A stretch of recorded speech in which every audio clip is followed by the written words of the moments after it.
जय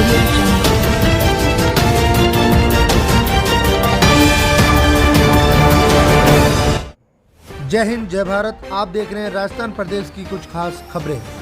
भाजपा के पूर्व प्रदेश अध्यक्ष डॉक्टर अरुण चतुर्वेदी ने राजस्थान के मुख्यमंत्री अशोक गहलोत पर भाजपा सरकार द्वारा पूर्व में राज्य को दी गई योजनाओं के नाम पर झूठी वाहवाही बटोरने का आरोप लगाते हुए कहा कि राज्य सरकार ने मानवता को ताक में रखकर महंगाई राहत योजना की आड़ में आम जनता को तथाकथित राहत शिविरों में धक्का खाने को मजबूर कर दिया।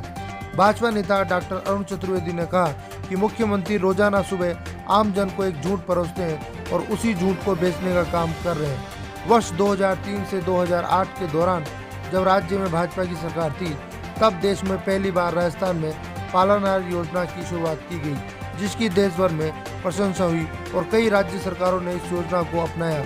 डॉक्टर चतुर्वेदी ने पेंशन योजना की बात करते हुए कहा कि भाजपा के शासनकाल में राजस्थान में विभिन्न सामाजिक योजनाओं में लगभग 94 लाख लोग लाभान्वित हो रहे थे, लेकिन कांग्रेस सरकार ने इस संख्या को घटाकर 41 लाख पर लाकर रख दिया है। देखिए हमारी विशेष रिपोर्ट। और पेंशन योजना, इसमें जो है सरकार के द्वारा रजिस्टर्ड लोगों को ही लाभ मिल पा रहा है, ज्यादातर लोगों को अब लाभ भी नहीं मिल पा रहा। लेकिन सरकार दावे कर रही है कि हम जो है राजस्थान की जनता के एक एक कोने तक, मतलब एक एक जिले तक पहुंच रहे हैं।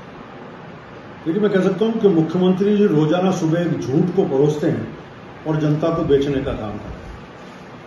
मैं मुख्यमंत्री जी को बताना चाहता हूं कि सच्चाई को भी लोगों को बताइए कि 2006 में 2003 से 8 तक जब राजस्थान में वसुंधरा जी के नेतृत्व में भारतीय जनता पार्टी की सरकार थी, तब देश में सबसे पहले राजस्थान ने इस पालनहार योजना को शुरू किया था और समय समय पर उसका अपग्रेडेशन अलग अलग सरकारें करती रही, पिछली भाजपा सरकार ने नहीं किया। जहां तक पेंशन की बात है, आपने आंकड़ों में आज भी लगभग 94 लाख सोशल सिक्योरिटी के पेंशनर्स हैं, चाहे वो वृद्धावस्था पेंशन वाले होंगे, दिव्यांग पेंशन होंगे या फिर विधवा पेंशन के हकदारी होंगे।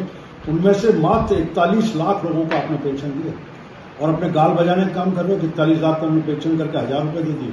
आपने 750 मिलते थे, उसको 1000 किए, लेकिन 94 लाख से 41 लाख को करके बाकी के पैसे का आपने पूरी तरह से रोक करके क्रिमिनल ऑफेंस करने का काम किया है।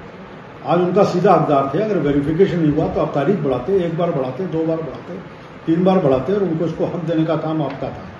मैं भी मंत्री था, पिछली भाजपा की सरकार थी।